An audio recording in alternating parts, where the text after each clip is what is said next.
नमस्कार। आप सुन रहे हैं ये पुस्तक बकॉडियो पर।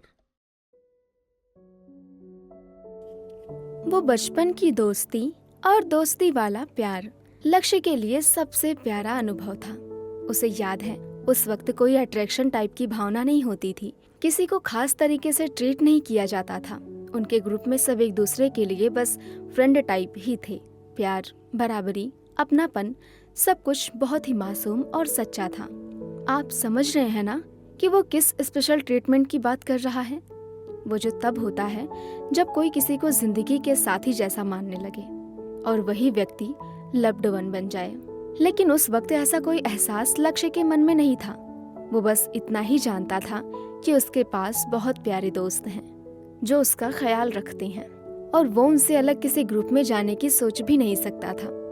अगर कभी गया भी तो लौट कर वहीं आता था, क्योंकि वही उसका अपना था। इंसान और उसका विस्तार।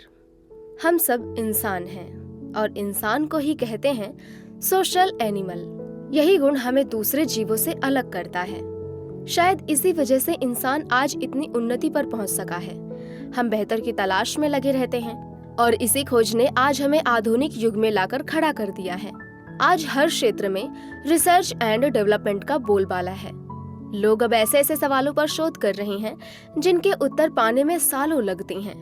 हमारा समाज हर दिशा में बेहतर को और बेहतर बनाने की कोशिश में लगा है। लक्ष्य ने भी इसी सोच को अपनाया। उसने ठान लिया कि चाहे जो हो, वो अपने जीवन के गोल्स अचीव करेगा। उसे जो कुछ भी कमी महसूस होती, वो उसे अपने दोस्तों और परिवारों के साथ डिस्कस करता, समझता और कुछ ही समय में उसे प्राप्त भी कर लेता। आध्यात्मिकता, एहसास, मासूम प्रेम और स्कूल के किस्से। यूं तो लक्ष्य ने कुछ साल पहले ही अपनी माँ को खो दिया था, लेकिन इसके बावजूद भी वो अपने आप को ब्लेस्ड यानी भाग्यशाली महसूस करता था, क्योंकि अब वो समझने लगा था कि जैसा गौतम बुद्ध कहते हैं, हम जैसा सोचते हैं वैसा ही बन जाते हैं। लक्ष्य बचपन से ही बुद्ध की शिक्षाओं से प्रभावित था। वो उनका अनुयायी था, क्योंकि उनकी हर बात में एक गहराई, एक अर्थ छुपा होता था जो सीधे आत्मा को छूता था। आज भी बुद्ध की कई बातें उसके जीवन में असर करती थीं। लक्ष्य का मानना था कि अगर इंसान साफ नियत से जीवन जीता है तो यूनिवर्स खुद उसकी जिंदगी को आसान और खुशनुमा बना देता है। उसे ऐसा लगता था कि अगर वो कुछ भी पूरी शिद्दत से चाहता है और उस पर काम करता है तो वो चीज मिल ही जाती है, चाहे वो प्यार हो, पैसा हो, गिफ्ट्स, गेम्स, इलेक्ट्रॉनिक गेम्स या कुछ और। बचपन में लक्ष्य को ऐसा लगता था कि भले ही उसकी माँ उसके साथ नहीं है, पर ऊपर से भगवान के पास बैठकर वो उसकी जिंदगी को आसान बना रही हैं। वो महसूस करता था कि जो भी वो चाहता है, माँ ऊपर से देखकर जमीन पर उसकी जरूरतें पूरी करवा देती हैं। यही वजह थी कि वो खुद को ईश्वर से जुड़ा हुआ और भाग्यशाली मानता था। जब भी उसे किसी चीज की जरूरत पड़ती तो कोई ना कोई व्यक्ति उसकी मदद करने जाता, जैसे ऊपर वाले ने उसे भेजा हो। लक्ष्य कभी ईश्वर की पूजा नहीं करता था, पर वो ईश्वर से प्रेम करता था, वैसा ही प्रेम जैसा वो अपनी माँ से करता था। वो खुद को, अपनी आत्मा को परमात्मा का अंश मानता था, जैसे वो अपनी माँ का अंश था। अब जबकि उसकी माँ परमात्मा में विलीन हो चुकी थी, उसे लगता था कि परमात्मा में माँ का अंश समा गया है। इसलिए अब वो खुद को परमात्मा से और गहराई से जुड़ा महसूस करता था। अब तुम समझ ही सकते हो कि लक्ष्य के लिए प्रेम का मतलब क्या था और जिंदगी में प्रेम की भूमिका कितनी खास थी। जब वो मात्र 13 साल का था, तब भी प्यार को लेकर उसकी सोच बेहद सरल थी। उसके मन में कोई जटिलता नहीं थी। वो सिर्फ दोस्ती को महत्व देता था, हर किसी से एक जैसा व्यवहार करता था। शायद इसी वजह से वो लड़कियों का भी भरोसा जीत लेता था और उनसे सच्ची दोस्ती कर पाता था। स्कूल की एक राखी वाली घटना। एक बार की बात अचानक याद आने लगी। वो घटना स्कूल के रिसेस की थी। एक अलग ग्रुप की लड़की उसके पास राखी लेकर आई। रक्षाबंधन वाले दिन स्कूल की छुट्टी रहती थी, इसलिए कुछ लड़कियां एक दिन पहले ही स्कूल में लड़कों को राखी बांध देती थीं। जिस लड़की ने लक्ष्य को राखी बांधने की इच्छा जताई, उसे उसके दोस्तों ने चिढ़ाना शुरू कर दिया था कि कहीं तुम दोनों के बीच कुछ खिचड़ी तो नहीं पक रही। दोस्तों की बातों से परेशान होकर उसने ये तय किया कि लक्ष्य को राखी बांधकर साफ साफ बता दे कि वो उसे भाई जैसा मानती है। लक्ष्य ने भी उसकी भावनाओं का आदर किया और राखी बंधवाई। वो स्कूल की एकमात्र लड़की थी जिसने लक्ष्य को राखी बांधी थी। इसके बाद फिर कभी कुछ ऐसा नहीं हुआ। अब वो दोनों एक प्यारे भाई बहन के रिश्ते में बंध चुके थे।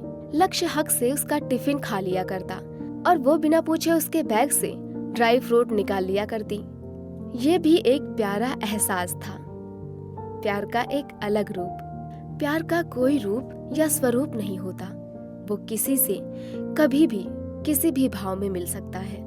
अहम ये नहीं कि हमें प्यार किस रूप में मिला, बल्कि ये है कि हमने उसे किस दृष्टि से देखा।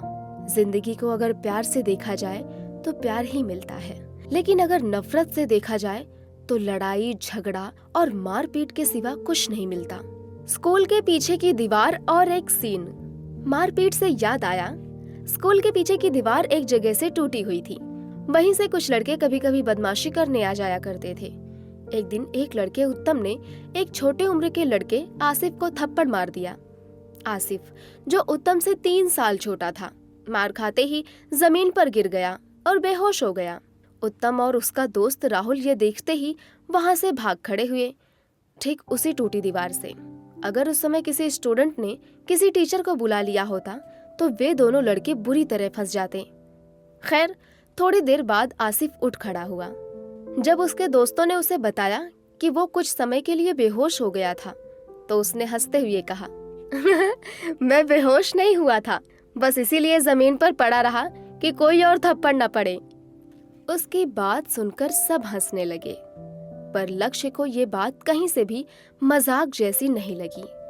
उसे सच में लगा कि आसिफ बेहोश हो गया था। वो आज भी उस पल को याद करके सोचता है, क्या वो सचमुच एक्टिंग कर रहा था या फिर सच में होश खो बैठा था।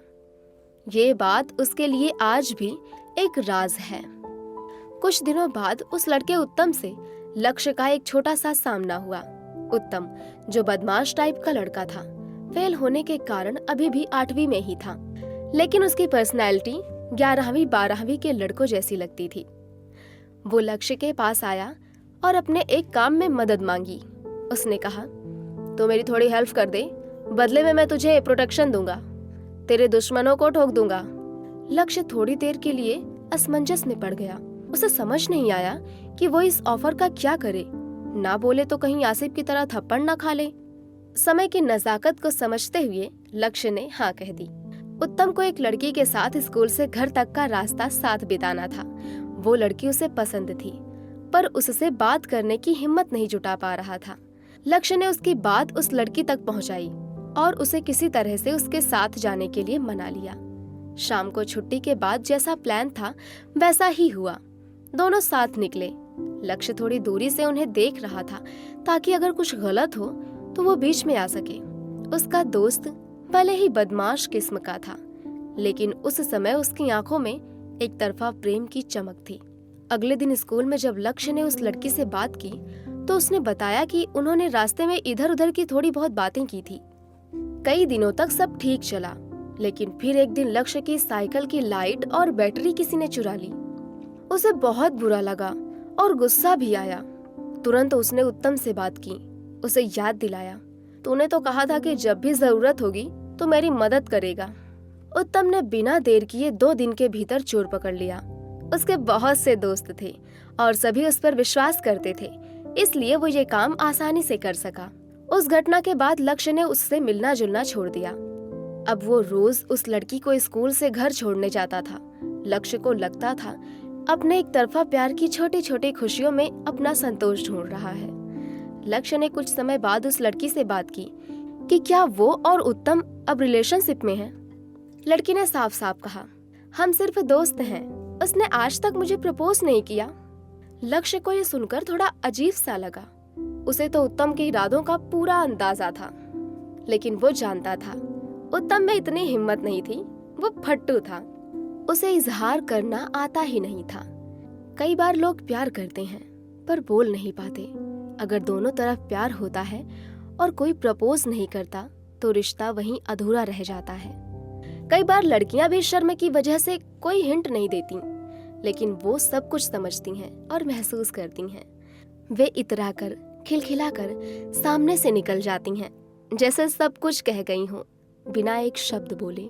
ऐसी ही होती हैं लड़कियां, अपनी नजरों से लड़कों की फीलिंग्स को स्कैन कर लेती हैं। उन्हें अपने आशिकों की लिस्ट बनाना पसंद होता है। स्कूल टाइम में ये सब बहुत आम था, हर कोई खुलेआम कुछ नहीं कहता, पर कई लड़के लड़कियां पढ़ाई के साथ साथ रिलेशनशिप में उतने ही एक्टिव रहते थे। लक्ष्य बस देखता था, समझता था, और जब अपने ग्रुप की लड़कियों के साथ रिसेस में बैठता तो उन्हें सब बताता। फिर वे भी बाकी लड़कियों और लड़कों की ऐसी ही कहानियां बताती। गॉसिप करने में लड़कियां बहुत आगे होती हैं। लक्ष्य आधे घंटे में जितना सुन पाता सुनता था, बाकी बातें तो वो लोग अपनी क्लास में अपने बैचमेट्स के साथ खूब शेयर करती थी। लक्ष्य और उसके दोस्त तो किसी रिलेशनशिप में नहीं थे और किसी को करने भी नहीं देते थे। अभी आप सुन रहे थे ये पुस्तक बक ऑडियो पर। आपको ये किताब कैसी लगी कमेंट में हमें जरूर बताएं। साथ ही स्क्रीन पर दिए गए सभी प्लेटफॉर्म्स पर हमको फॉलो करना ना भूलें। धन्यवाद।